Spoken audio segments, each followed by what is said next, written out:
So if you're feeling lost trying to learn Notion, here's why it's not your fault. See, most people only use Notion as like a connected note taker, building page by page. But the real power of Notion comes when you start working with databases. Why? Because databases do what our human brains are designed to do best, and that's categorize. So in this video, I'm going to walk you through the core feature of Notion that will take your skills from absolute zero to big time hero. Come on, let's get into it.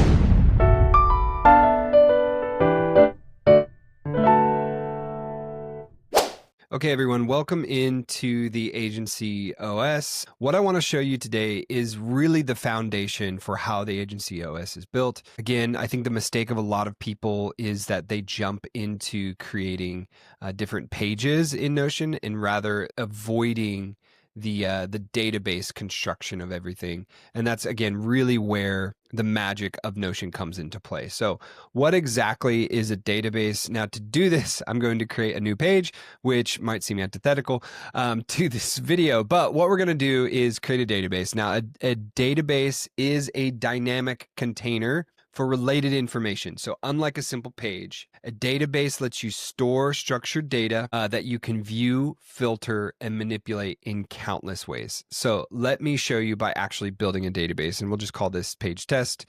And what we will do is you can create a database in Notion by hitting slash and then database. Now that slash command is actually super helpful. You can do this for anything in here.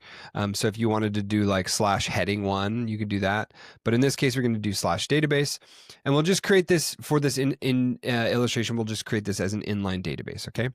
So whenever you create a new database and you have previous databases empty, you can select which database you want to pull from. So you can, link to an existing database here. But for this illustration, we're just going to create an empty database. Now I want to create a project database here. So what we're going to do is add a couple fields to this, or add a couple what are called properties. Okay. So for any type of property, I want to have the name. I want to have, so for in this instance, I would like to have a status. What's the status of the project? I want to have a date. So what's the timeline? Maybe within this, I also want to have something like, we could do like description. So just a short description, and that'll be a text field. We can also do who's the primary point of contact for the project. And then I can also add a checkbox for completion. So if I do checkbox here, and then lastly, I might even do maybe numbers for tracking, but I think in this case, what I'm going to do is create a relation field. Okay. And so this, I'm going to relate it to tasks and tasks. So this is going to be called test projects. Great. So within this, I have structured data. So for every one of these rows, I'll have this information. That's a project name. So maybe this one is called brand awareness campaign. And then this one is called demand campaign. And then maybe this one is called SEO campaign. And I'm sure all of those are in there. As far as statuses, so right out of the box, you're going to have these three statuses: not started, in progress, and done. You can actually edit this property below by clicking edit property.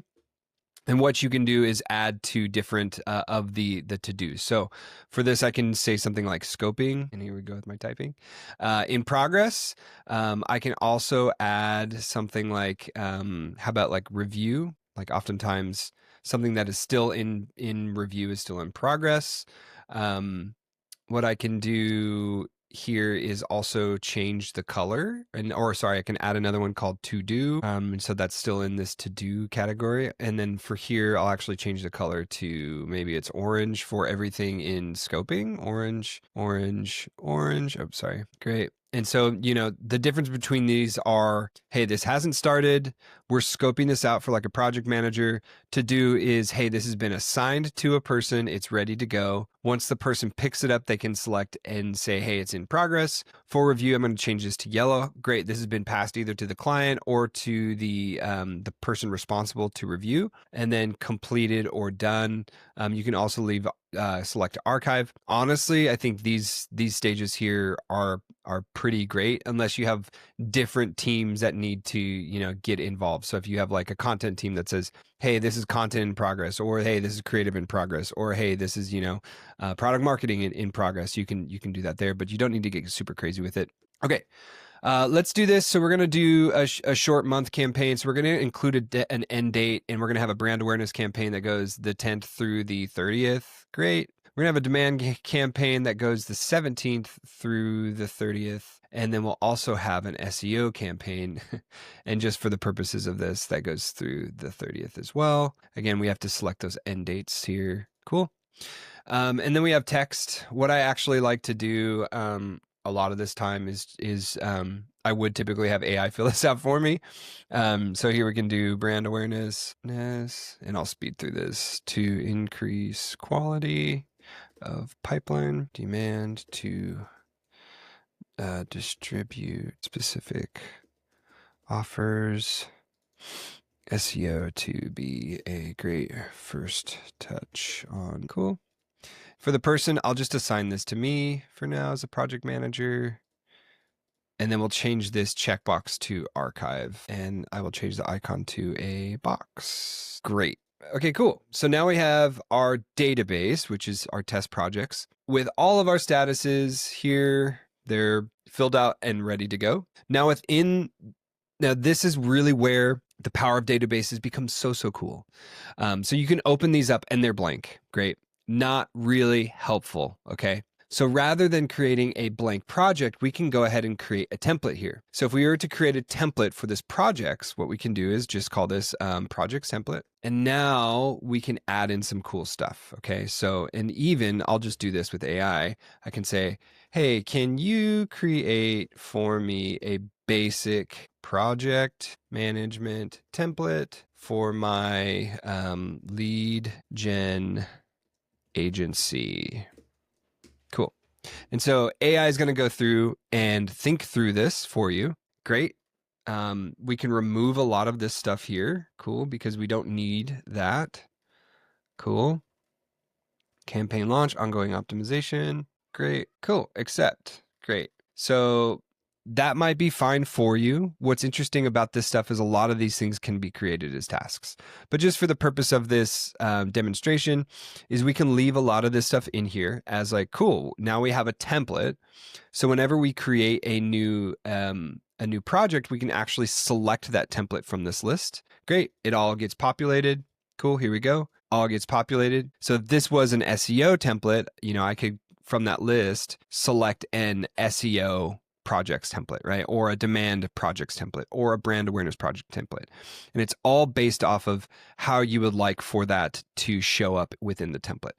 That is honestly one of the biggest things that got me converted as a Notion user, is that ability to pull in templates to different types of projects and tasks. Cool. Let's next move into a task database. So what I want to do is, and actually to speed this up, let's use Notion AI to do this. So can you create a simple task database for me to connect to my projects, to my test projects database on this page? Include due date properties with due date assigned, status, priority, stage, and a relational field to project. Cool.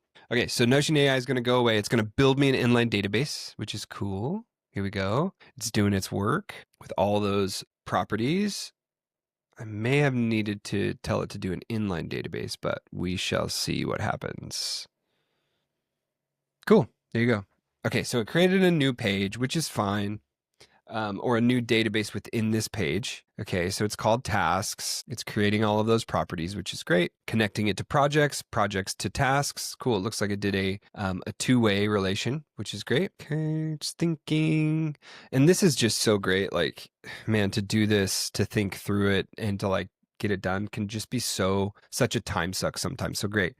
So look what it's done here. It's given us all of our stuff, and we're going to create a task, and maybe I'll just create a task like, hey, can you populate this task database with related tasks for an SEO campaign. Be sure to fill out all properties. And we're going to go about that.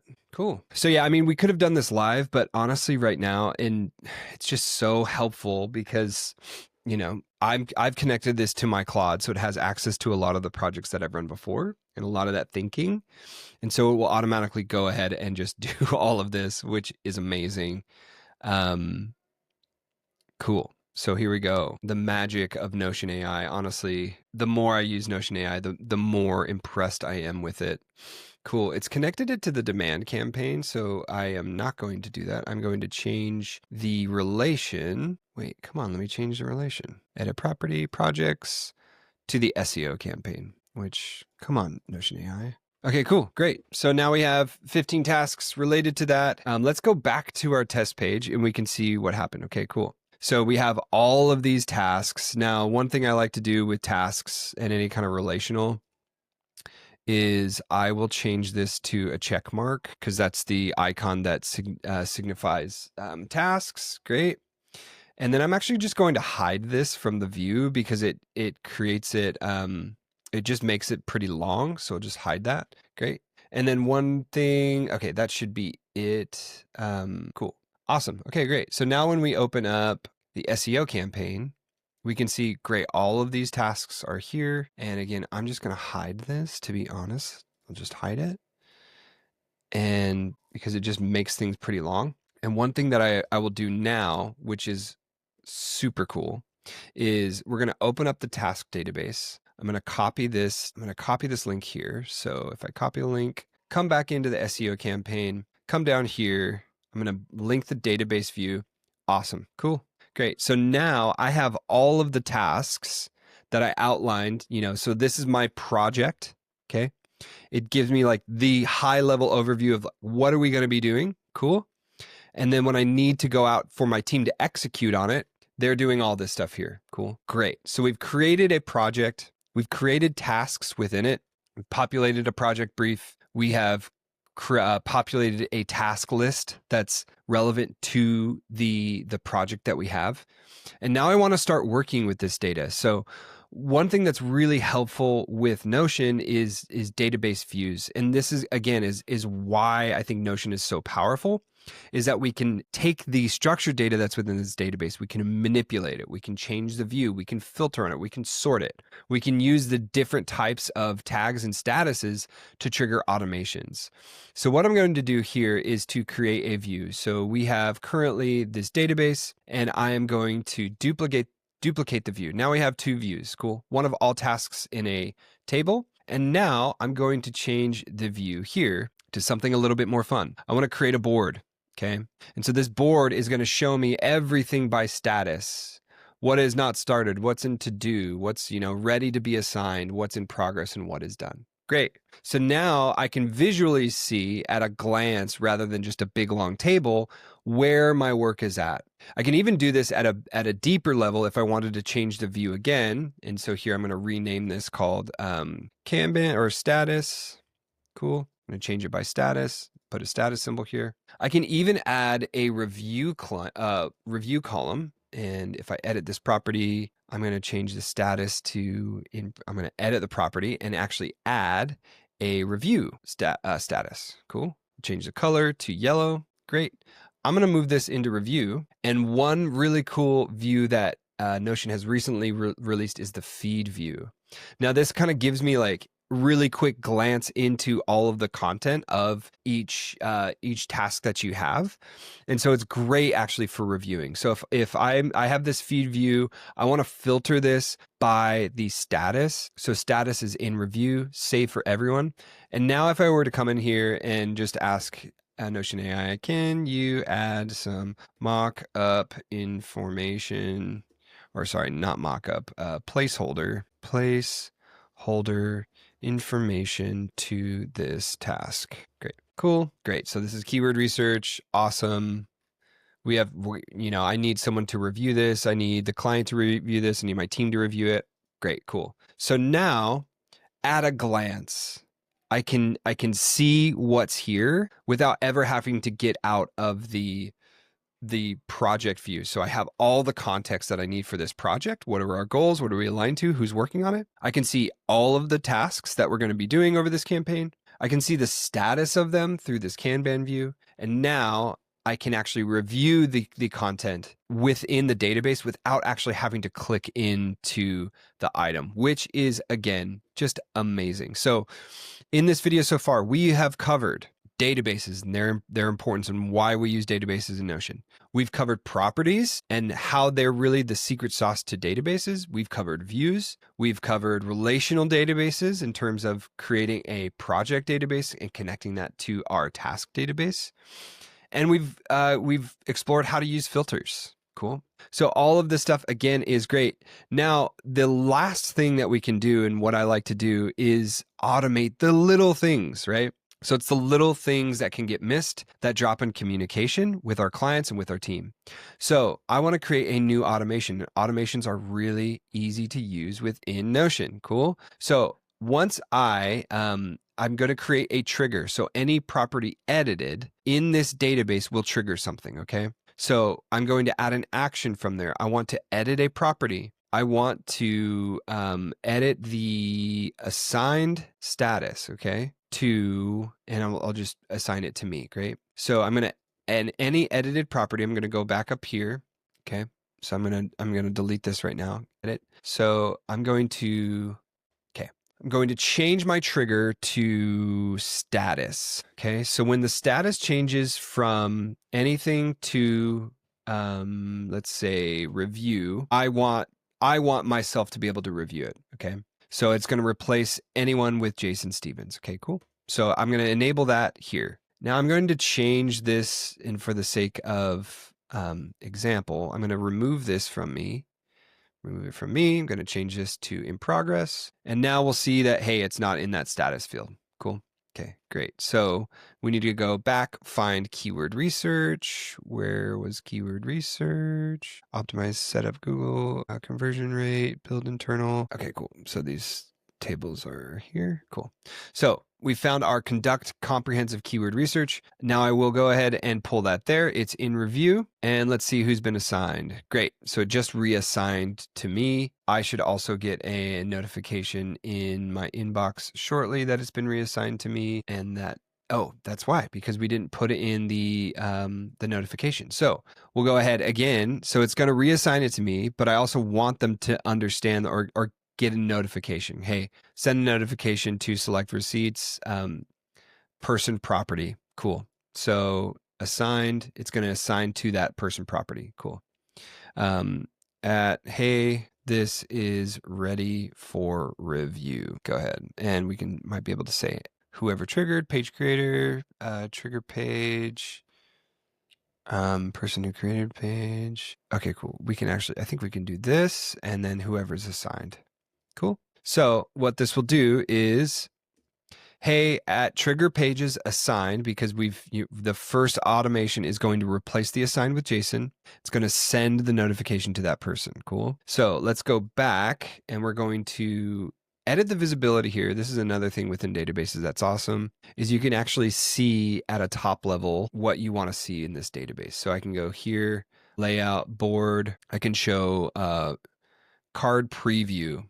So you come in here to property visibility and you can actually see on these cards what gets shown at a high level. Cool. So I'm going to just do all of them so you can see where we've nested them.